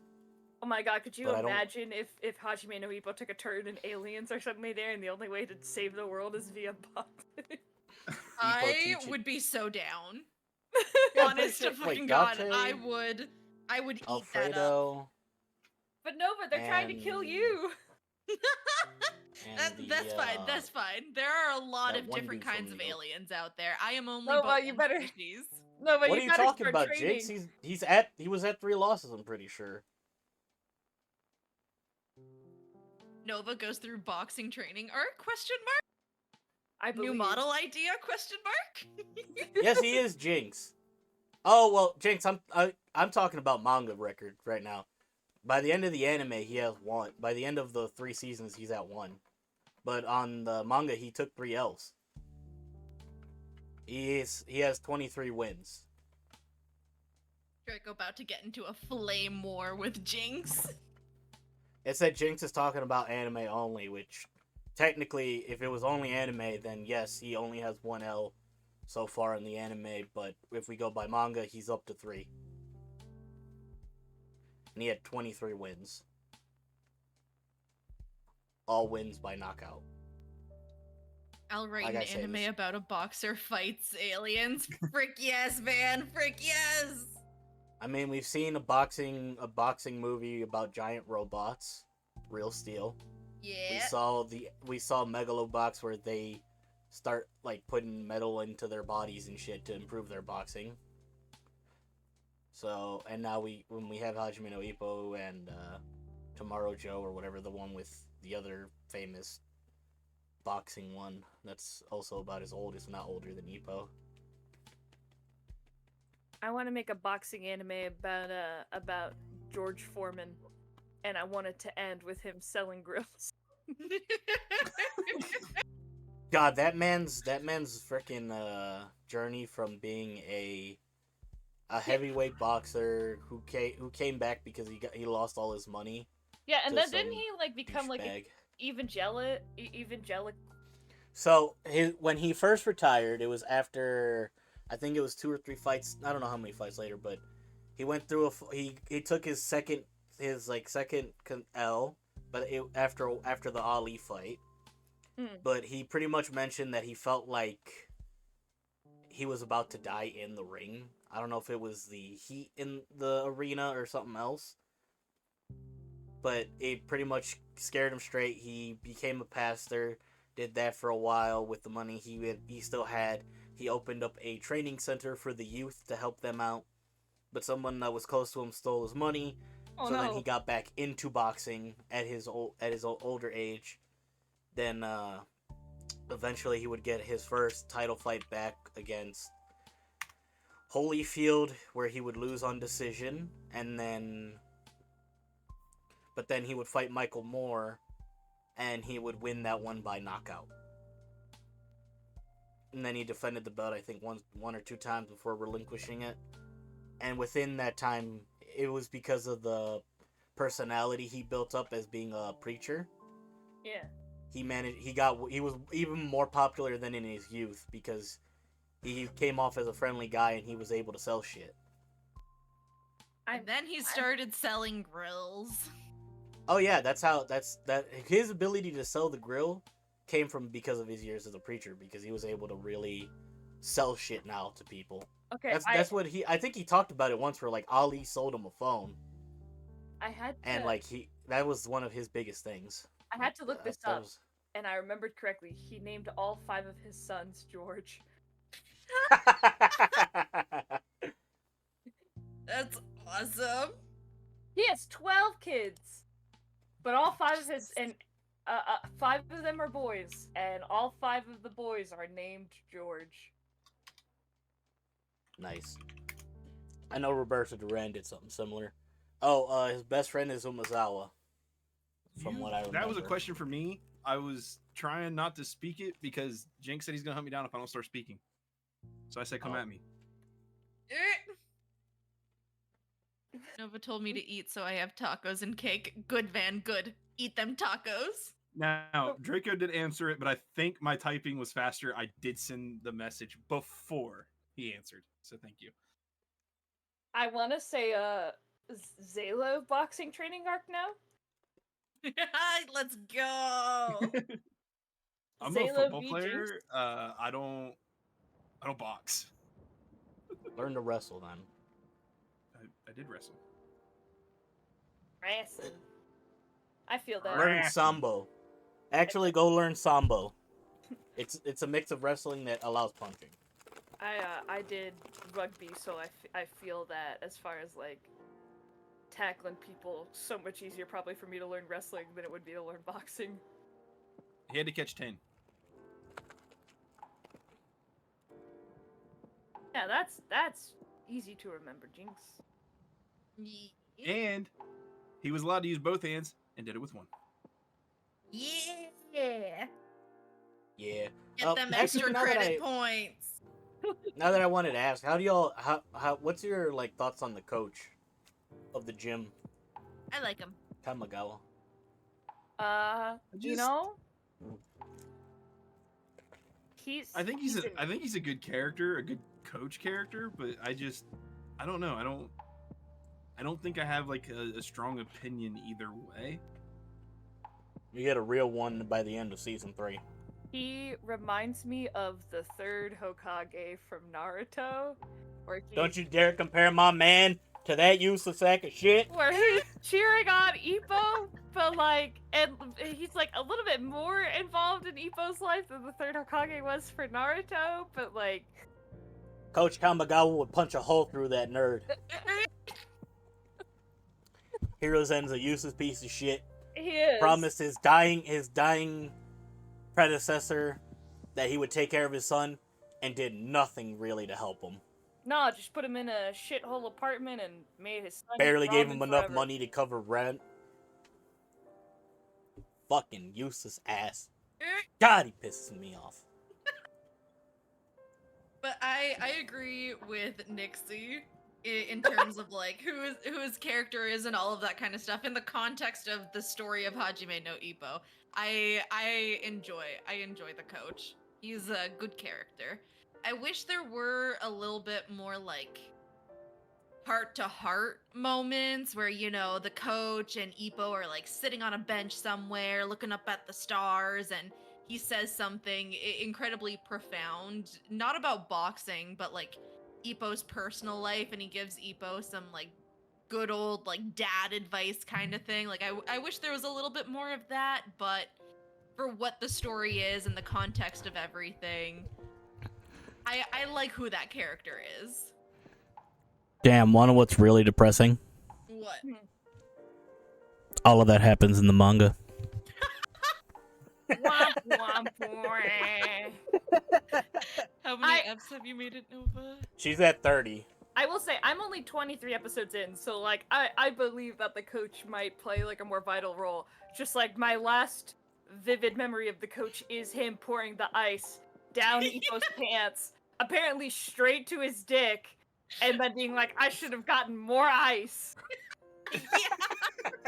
So, like, forgive me for the third Hokage comparisons, but I feel like I'm pretty justified. Agreed. Nixie is very valid. Look, I'm working on it. I'm gonna match Nova by the next time we talk about Ippo, which will be 45 episodes in. I just joined the group this week. I feel like Jinx, 43 remember- episodes is pretty good in less than a week. Yeah. Jinx, remember to make Dez watch the OVA. Both of them. They're both canon. Elephant in the room. Oh man. He has to watch them, Jinx. Not enough. Not to address the elephant in the room. Wink, wink. I mean, look. We gonna keep talking about Hajime no Ippo until we finish the first 75 episodes. We will finish them. I will watch all of the 75. But like, I do be a slow watcher. I appreciate Hajime no Ippo for what it is, but I said it last time and I'll say it again. If it wasn't for this podcast, I wouldn't continue watching it. This podcast be holding some of us here. this Against our will. podcast be holding me hostage to this anime. Me, I'm standing next to this podcast, bumping fists, just laughing at everything we talk about. Because I'm so far with everything else we're talking about here, I've fucking caught up. I agree it's a good anime, but when they keep talking about a 16, 17-year-old's penis, it just gives me it's a penis. They keep talking about it, but it gives me Chainsaw Man vibes. But like, you know, like at least in Chainsaw Man with the grooming, it's like there's eventually a point. I'm aware of what that point is later on, where like the first season you'll get it, but like I don't know. I feel like there's not much of a point to talking about the Thangalang until, you know, never. Like they just keep talking about it. It's just funny to hear you keep bringing it up, because when I think it was like episode 2, when we talked about doing this anime, Draco straight up told us, be ready, because they won't stop talking about his dick. We not talking about it. So It's a little unsettling because I don't want to hear about his appendage. I don't. Nope. No. It Again. makes me feel dirty. But I only find it funny because of how Draco told us it was going to happen in the story, and to have Nixie here, who wasn't here for that conversation, talk about it is funny because it is exactly what Draco said would happen. And look, Jinx, I agree. It's a good anime. It is. I don't really do sports animes. I watched Haikyuu because I have an emotional attachment to the sport of volleyball. But that's it. We I could do have Haikyuu as a future series we talk about, actually. We could. But like, We should talk about Yuri on Ice, because that is a short and sweet sports anime that I have not met a hater for. I so will I've never watch watched Yuri it. on Ice simply Let's go. because I've of the actually yaoi. never watched it. I've never seen it. It's really heartfelt, and when it's like talking about the yaoi, and it's not very strong. There's like one thing that happens at the end, and then the rest of it's just really goofy. But it's just Yeah, male figure don't skating. worry. I'll work Kenichi in one day, but I also gotta be fair and let everybody get to throw their own hat into the ring. I thought you said I don't want to hear about his weapon, Nova. I mean, with how they talk about it, it might as well be a weapon. It's And again, as I said a at side the character beginning, at this point. listen, and as I said at the beginning, all we've seen is that this shit we've seen it as big as it is, and it's fucking soft. We've never seen this man truly wield the sword. I don't want to see it. Honestly, you could use Ippo as like a Dark Souls weapon if you think about it.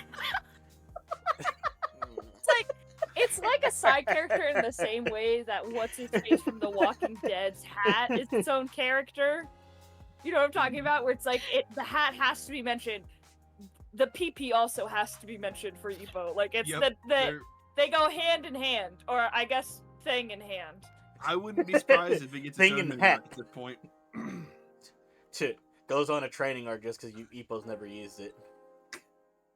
Disappears for a couple episodes, then he just pops back. Like I said, one of his fellow boxers has to take one for the team. If they're gonna keep talking about it, I expect someone to get broken by it. Oh my god! Look, it's Chekhov's appendage at this point.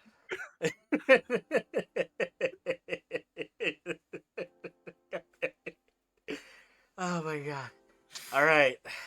So we will, guys. I again took the comments. I will get Kenichi into their podcast, but that's one where I'm gonna have to. I'll throw that in once everybody else gets to pick an anime and we do a podcast. The podcast episodes on those.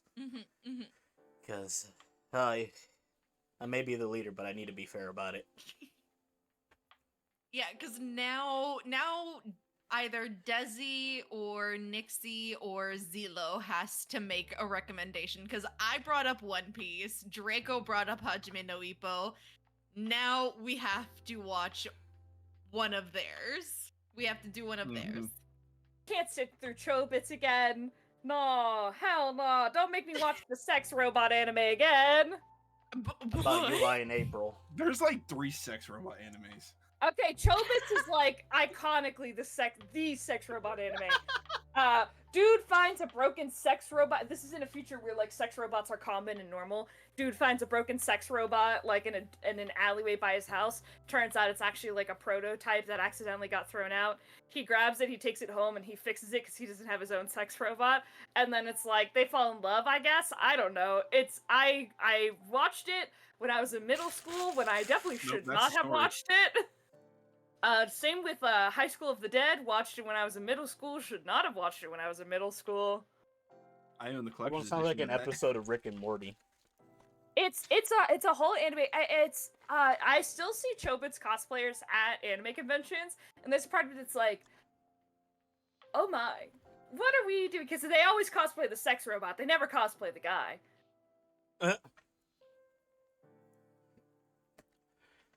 Y'all are just throwing animes in the chat. We got a list. Okay.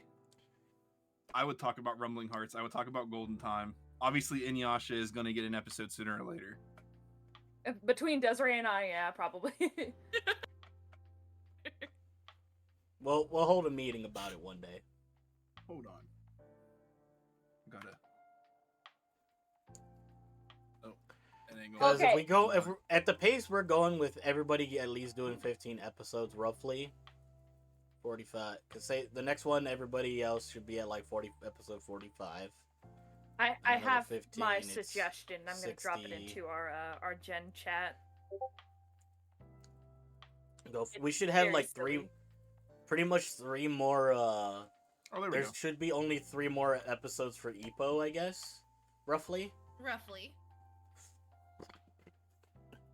So after those 3, then we'll be able to do Metabots. That one I will do. But then we'll go to the next person's suggestion, then the one after that, obviously. The first season's only 75 episodes. I'm pretty sure Kenichi's roughly around that many episodes as well, so that'll be another one where we're gonna need to that one will be a couple weeks worth of episodes. But seeing as we are coming up to an hour 52 minutes here, do any of us have any closing remarks for this week's episode of UwU Jump? Hajime no Ippo, good anime. Way too much talk about a miner's penis. Gotta keep watching it though. Maybe I have hope. I have very little hope, but I have hope that it might reduce. I doubt it, but I can pray. Nice. Zelo, closing so- remarks. Oh, I don't know if I really have anything else. I think, especially in the beginning, said most of what I had to say about what I've watched this week. I'm definitely gonna stick with it. I'm really looking forward to what comes next now that I've finished the East Japan rookie arc. I'm ready to see him actually start taking steps into his future as a boxer. Yep, there's one more fight that's tied to the next fight is with Sendo, so that should be the pretty much the East Side champions fight the West Side champions to get crowned the all Japan champion. And winning that will get you, like, pretty much skip you to rank 5 within the nation. That fight should be next. I don't know if it'll be finished in those 15, because they do take a few episodes to set it up. But if it's less than what I think it's supposed to be, he fights the... Oh no, Ippo gets rank 10. He fights the rank 5 guy as his first fight after doing the All Japan stuff, and then it leads to his title to the A class tournament. Roughly, it should be roughly in that order. Okay. Now, do we have... You know what, let's do it this way. Draco, do you have anything you want to plug? Other than my regular channel of Draco Storm, not really. Obviously, we got everybody's links here to their Twitches. We got the YouTube channel we got the YouTube channel for Project UwU where we upload these VODs. We just started a Spotify account where we are uploading episodes. I would like to plug more for us and or sponsors. I'm looking into that, actually. Something we'll talk about in a meeting of one day. But one day when we get sponsors, I'll even have little title cards for that in the future. Yes, Jenks, you are right. Sendo versus Vol will fuck them up, but for now, nothing else. I sort of hope one day we could do two of these episodes a week, just because it would probably speed up our process. But for now, I'm still happy with us all doing one podcast episode a week. Okay. Nixie, do you have anything you want to plug? No. Well, I probably am gonna stream in like 30-ish minutes over on my YouTube channel, which is also at Nixieroid. It's pretty easy to find. Other than that, no. I mean, I'm just excited to be here, part of Project UwU. I did put in the chat the Spotify link as well for anybody that has a Spotify account and would like to add Project UwU/UwU Jump to their following. And Zelo, you got anything you want to plug? Well, it is that time of year. It is spooky season. I'm getting ready to start doing a Resident Evil marathon on my channel. I don't know what days I'll be streaming right now. It all comes down to work schedule stuff, obviously. And yeah, just look forward to that. As Draco said, all of our links to our Twitch channels are down below, and also follow me on Twitter, Zello_Wolf. And you can find me anywhere and everywhere on the internet at MamaNovaVT. Please follow my Twitch. Please follow my Twitter. I've also got TikToks out there. I stream a little irregularly, but normally every Monday. Also every like Friday, Saturday, Sunday kind of situation. So please follow me on Twitch at MamaNovaVT. That's my plug. Who are we raiding today? Wait, can we raid? Before the raid, yeah, I can raid, but before the raid, also, even though she's not here, also go show Des some love. Desiree Lovely, I'm pretty sure is for almost all of her handles. But yeah, hopefully she'll be back with us for next week, so we can look forward to that. Now, do you guys have anyone right now that you want to raid, or is there just Or we can try and find just a person on the Twitch that just started. You know, try and raid outside the group here and there. Get our name out there to bring some attention to new people. Sasku is live right now. I'm following Sas. Oh wait, I don't know if I'm following with this account.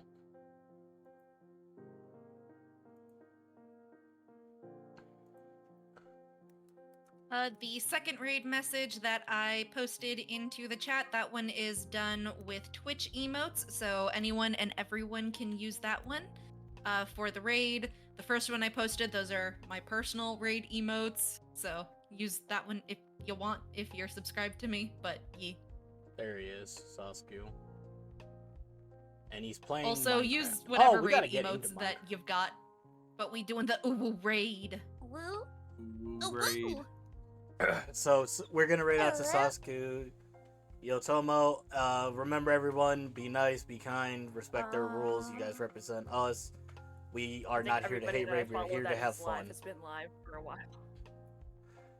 We got one person. Oh man, he's been on for 4 hours. Hopefully we also give him an extra bit of oomph.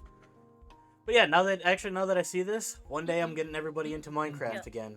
I can't wait for that to happen. But other than that, 10 seconds. There we go. We're gonna 10 seconds for the raid again. Go show love, support. My Minecraft. Well, it'll be a group project because I know the scuff will catch us again. But other than that, stay safe, stay weird. May the power of UwU protect you. Peace. And raid. There we go. Now let me stop the stream.